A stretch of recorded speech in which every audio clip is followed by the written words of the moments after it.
What do you think happens to you after you die? And even more so, does it even make a difference in how you live your life today? My name is Rabbi Yitz Wyne of Young Israel Aish of Las Vegas, and I want to welcome you to another edition of Life is Great, where every Sunday morning we examine a new universal value that is derived from Judaism to see how we can live our best lives possible.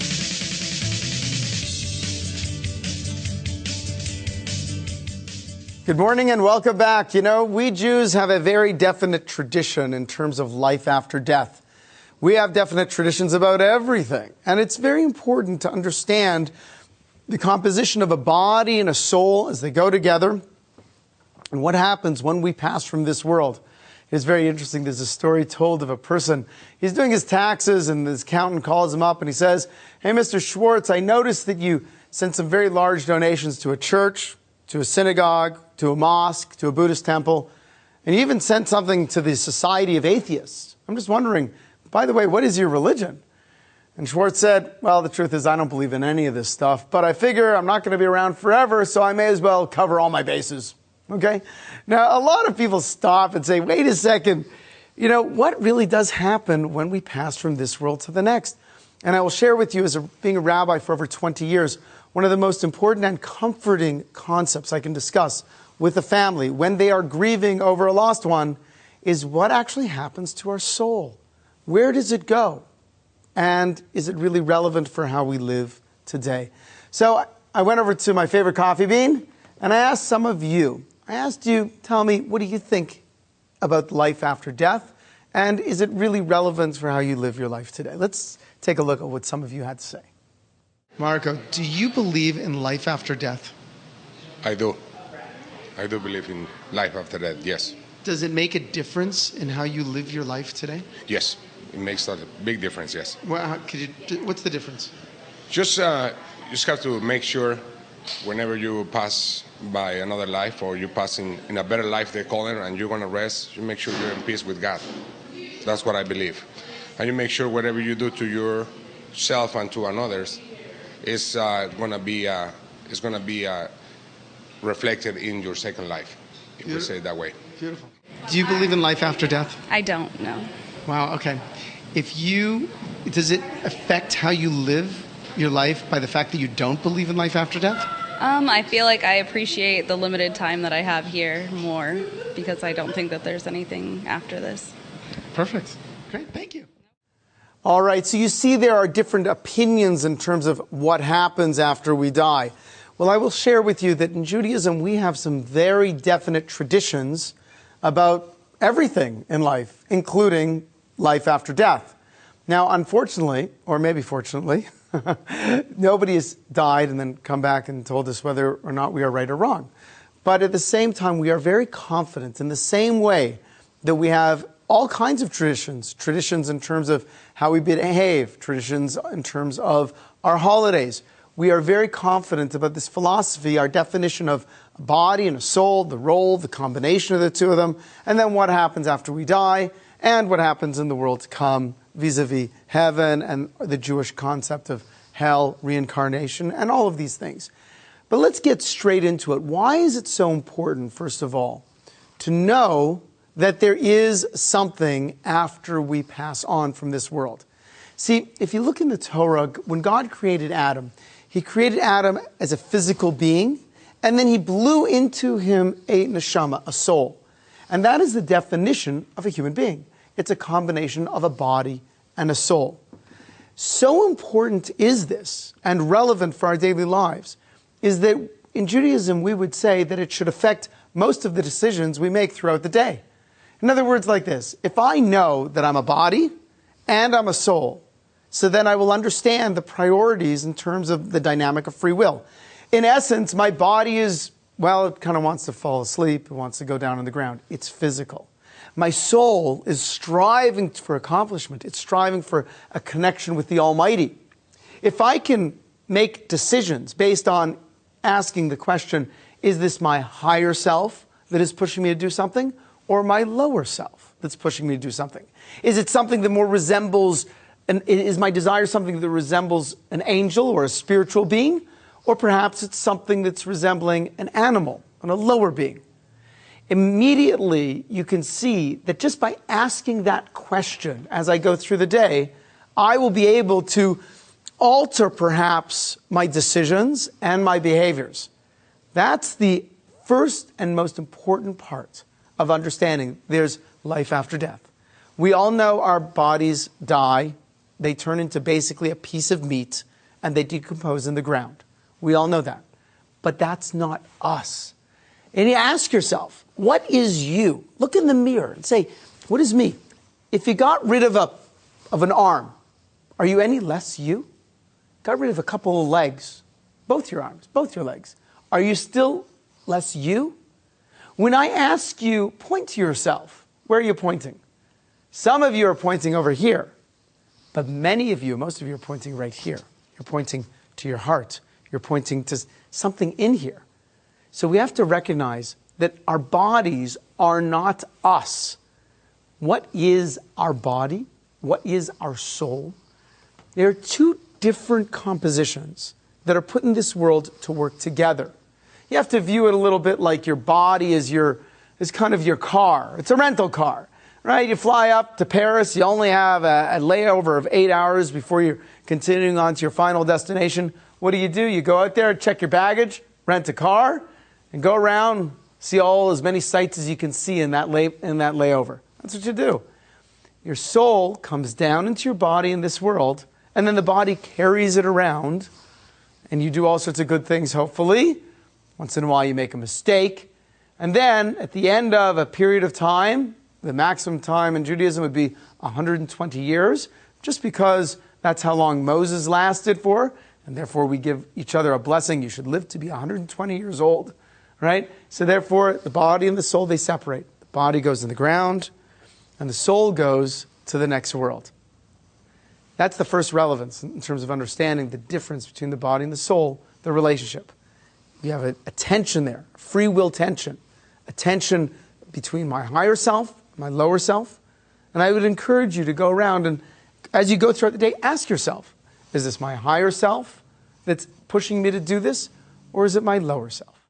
Now, what your relationship is between your body and soul, how you view your body, actually is going to depend on how you die. Now, we know what death is. Death is a separation of the body and the soul.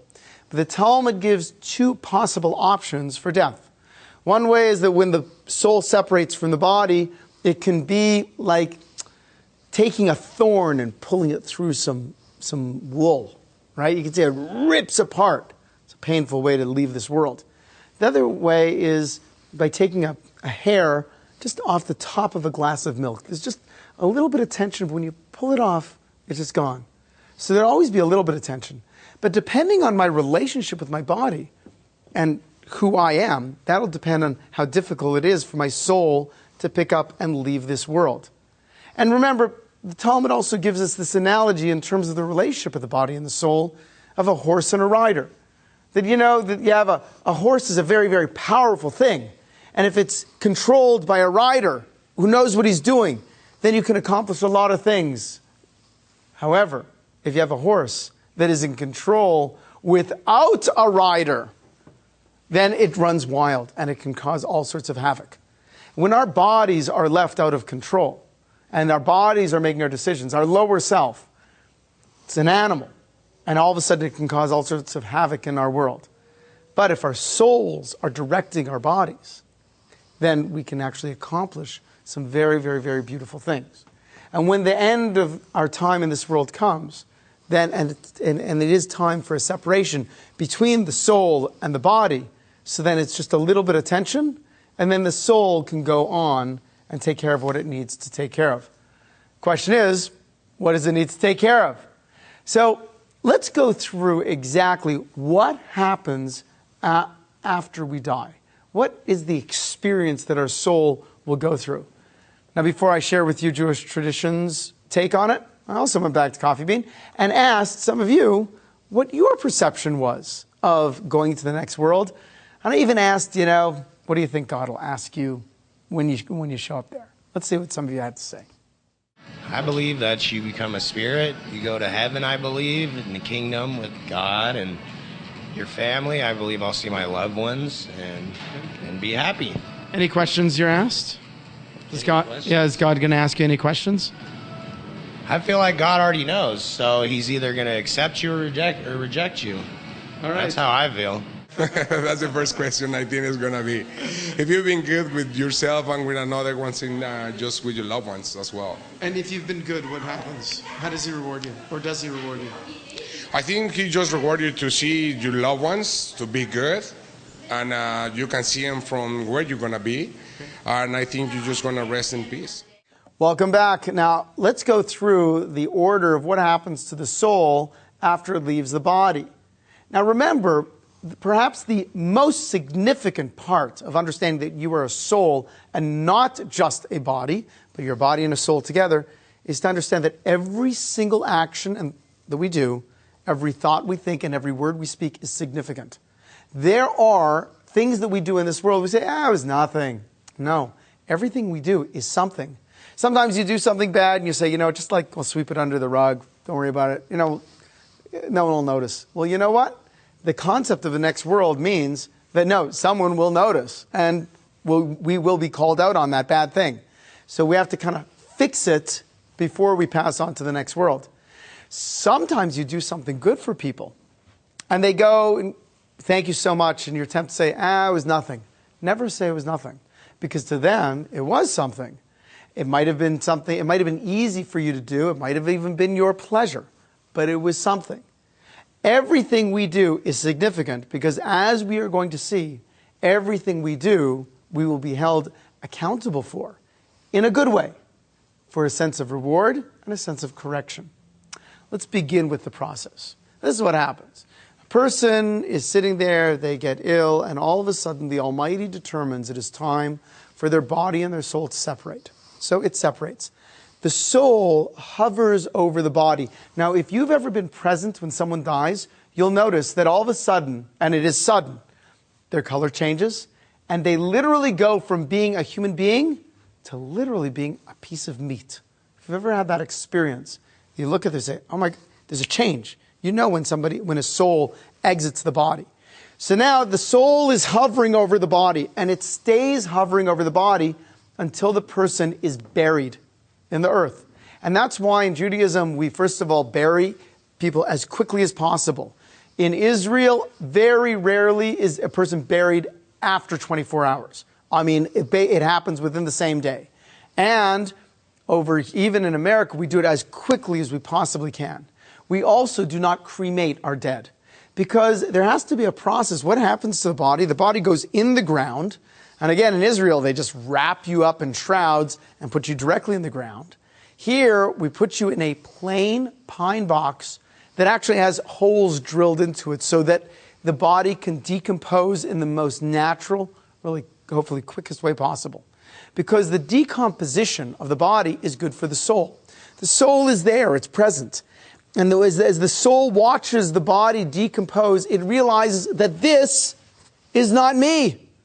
And have you ever looked at a person who spends hours and hours and hours looking in the mirror just like this and they really view their bodies as me? That person is in for a very troubling and difficult pathway in the next world. It really is.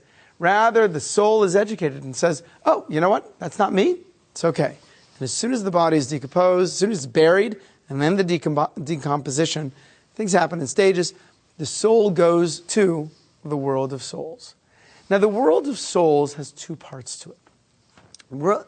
The first part is an education process. The next part is a process of pleasure and reward. In essence, if I can modernize the Talmudic explanation of what happens to our souls, is you show up there, you're now in the world of souls, you're surrounded by all the people you love and the people you respect, and basically, you see two movies at the same time. Maybe God will give you a Diet Coke, popcorn. No, you're not getting a Diet Coke. You're not getting a popcorn. There's no body, it's just a soul. So you're in the presence of the Almighty, and you're in the presence of all the people you love and respect. And you're seeing two movies. You're seeing what you did throughout your life, and you're also seeing what you could have done. And that's why the Talmud tells us that we are judged on what we did and what we could have done, the potential. The discrepancy between what we did do and what we could have done, that is emotionally painful. It's disappointing. And if you've ever sat and thought, wow, gee whiz, I really should be doing more with my life, the answer is go do more with your life. Because to the extent that we know we could have done more and we did not do more, that's the extent of pain we feel. The Talmud explains that it could be a pain of embarrassment, like, oh, gee whiz, the Almighty gave me a beautiful life, and what did I do with it? Or it can be a pain of, literally, a person would be burned by their neighbor's canopy. In other words, I'll see, this is what my neighbor did. My friend, he did all sorts of good deeds, and I did very few good deeds. And I'll say, why didn't I do that deed? Why didn't I keep the Sabbath? Why didn't I honor my parents? Why didn't I live with more joy and happiness and gratefulness? And we will ask ourselves that, because it'll be revealed to us in those two movies that are running simultaneously. It will be revealed to us that we could have been happier. We could have been more grateful. We could have been more accomplished. If only we tried just a little more. If we listened to our higher self and we did not listen to our lower self. So that discrepancy, there's a name for that. It's called Gehenna. Now, if I wanted to translate it into English, I would call it hell. That is the Jewish concept of hell. We say that it only lasts, for the worst person in the world, it would last even less than a year. Which is why, by the way, when we say the memorial prayer of the Kaddish, a prayer that we say when we're mourning for someone who passed away, we only say it for 11 months. Because we say, no one was that bad to go through this process for a full year, so we'll stop saying it after 11 months. But the essence of it is, it's a sense that I'll be burned by my neighbor's canopy. I'll see all the things I could have done, and it'll be an education process. Before I continue on with the really good parts of the next world, I want to address this issue of Gehenna, or hell. My rabbi was told that one of the things you should never talk about is this subject matter, because people in our generation, we don't want to hear about it. We don't want to hear that there might be difficulties laying ahead. As a matter of fact, if you ask people, go around and say, what do you think about the next world? Everyone's going to say, I think it's a better place. Intuitively, we think it's a better place. And we're going to have to deal with the issue of, if it is a better place, why not go there now? Right? We have to deal with that issue, but we'll deal with that later. The issue with our version, the Jewish version of Gehenna or hell, can be summarized like this. Do you live in a city where there is a hospital for cancer patients? You probably do. Do you ever want to go there? No, you don't. But if, God forbid, you or someone you loved ever needed such a hospital, you'd be really grateful that such a hospital exists. Our version of hell, Gehenna, is a spiritual hospital. That's the point of it. We go through our lives, we live this, maybe it's 70 years, maybe 120 years if we live the full amount. And we make mistakes. Everybody makes mistakes. This is a place where we can correct those mistakes. See, hopefully we never have to go there. Hopefully what happens is, after a day of living good and living a little creepy, a person says, you know what, I shouldn't have done this. And they say before they go to sleep at night, God, I'm sorry. I shouldn't have done that action. I shouldn't have said that. I shouldn't have been negligent. And then they've done tshuva. They've repented. They make amends to the people they've harmed. And then the next day they live a better life. Hopefully a person does that. And hopefully before a person dies, they also go through that process of tshuva. And then they don't need Gehenna. They don't need to go to hell, because they've taken care of whatever they've needed to take care of. But perchance they didn't. Let's say they went through their life and they denied that they made mistakes.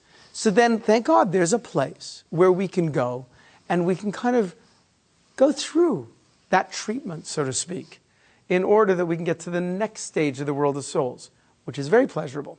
Because the next stage, after the, say, 11 months of Gehenna, then you go to a position where you experience every one of your spiritual pleasures that you had in this world, except you experience it in an unbridled sense in the next world. So, for example, let's say you're in love. You look at your child, you look at your spouse, and a good friend. You say, oh, I'm so lucky to have them in my life, and you appreciate them. At the same time, while you're in love, while you're beaming away, And while the butterflies are in your tummy and everything's nice, your neck hurts. You're worried about, oh, how am I going to make that credit card payment? So therefore, the pleasure is not pure. So get rid of all the distractions and just feel the pleasure. You do the pleasure of doing the right thing. You did something really special. You accomplished something nice. You brightened somebody's day. That's fantastic. You raised a child. Perhaps you had a spiritual experience. You went to Zion National Park and the Grand Canyon. You breathed and feeling the love of the Almighty. Maybe you had a spiritual experience. At the same time, you were worried about, this issue you had with your kids, or perhaps someone else had ticked you off right beforehand and got a little under your skin, said something you didn't like. Those wonderful pleasures in this world were not pure, because this world is a mixed up world. But in the next world, God removes all those distractions. So you can really get a sense of all the beauty and the spiritual pleasures you have. And we exist that way until the Jewish year 7000. It means at that time, whoever is alive in the year 7000, they die. And then God takes our souls and reunites them with a physical body. And we exist in this world in a very similar state that Adam and Eve existed in the Garden of Eden before they sinned, before they ate from the fruit and got kicked out. And that is what we call Olam Haba, the next world. That is a place where we actually have true reward and punishment.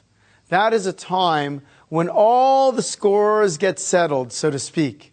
The first stage after a person dies is the world of souls. You go through your Gehenna for a little bit, you correct, you say, this is what I could have done, this is what I should have done. All right, now you're educated, now you have a better perspective of life. Then you experience all the spiritual pleasures of this world, which, by the way, should inspire us to have more spiritual pleasures. If you enjoy learning and growing, you know what? Realize that learning and growing, you're going to have more of that in the next world. So inspire yourself to get your tushy up off the couch and go to the YouTube and watch another edition of Life is Great, and listen to another edition of the Rabbi Show, and read the book Life is Great, and learn more Torah. And do give more to charity and help more people and experience those spiritual pleasures in a better way, because that's what we have to take with us. We don't take with us the ice cream cone. We don't take with us the nice house. We don't, as we say, that everyone gets buried in shrouds, and shrouds have no pockets, because you can't take it with you. So if you're investing your time in just the physical world, then maybe you want to reconsider your investments. Because the physical pleasures we have in this world, they're good, they're necessary, but they are not part of our eternity. And if we overinvest in them, so then perhaps they work against us in the next world. For the Almighty will stop and say, yes, it's great that you went and you traveled the world and you saw the beautiful creations I gave you. But there's experiencing the creations, and then there's living for the creations. And we want to make sure that we experience goodness in this world, but we don't turn our focus to living for the physical pleasures in this world.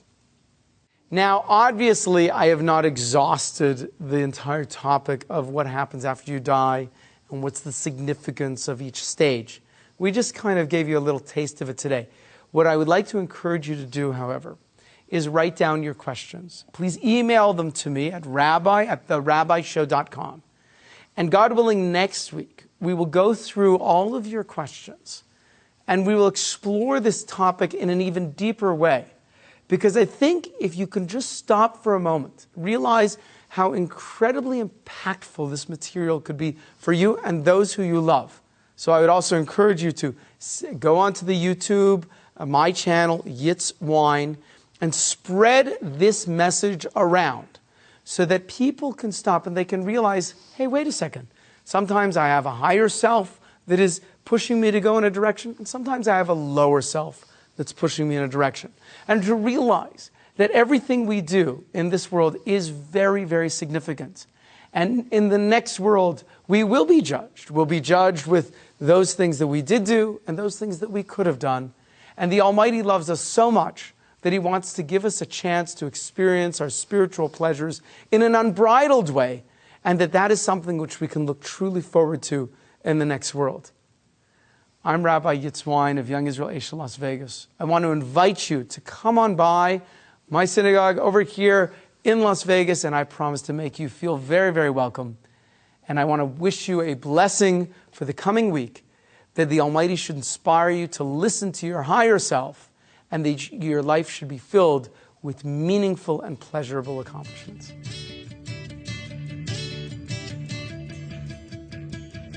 Do you believe in a life after death? Yes, I do. Wonderful. Does it affect how you live your life? It does in a way, because I don't have like the fear of what's going to come after. So I don't spend my whole day dreading of what I need to get done and everything, because I just like to live life day by day, because I know that there's only a better place after this. Okay. So it's kind of comforting, so that way I don't have to really hassle every day. I can just live my life comfortably and know that I lived a good life, and then I'm just going to live a better one after that. I believe that we do go to a place that is not like our world now. I do believe we do transcend to another place, to where that it's kind of like where it's a place where we can better ourselves. So it's like a higher level of being. Okay. And is God going to ask you some questions? I'm sure he will. What do you think he's going to ask you? If I've lived a good life, and I think that I've helped people and affected others in a positive way in my life. Great. Do you know someone who needs a little more happiness in their life? Maybe it's you who needs more happiness in your life. Yes, you've seen the Life is Great TV show. You perhaps have heard the Rabbi Show. But now it's time to get Life is Great, revealing the 7 secrets to a more joyful you. This book was something tangible that you can give your friends and family, where they can keep by their bedside, take it on vacation, leaf through it page at a time or chunk of pages at a time, and each time they will learn another secret, another tool that they can use in order to get the absolute most out of life. What better present can you give your friends and family than the wisdom to live a better life? Want more wine? Turn your radio to AM 720 KDWN or go online to therabbishow.com to hear The Rabbi Show starting right after the news at 9 a.m.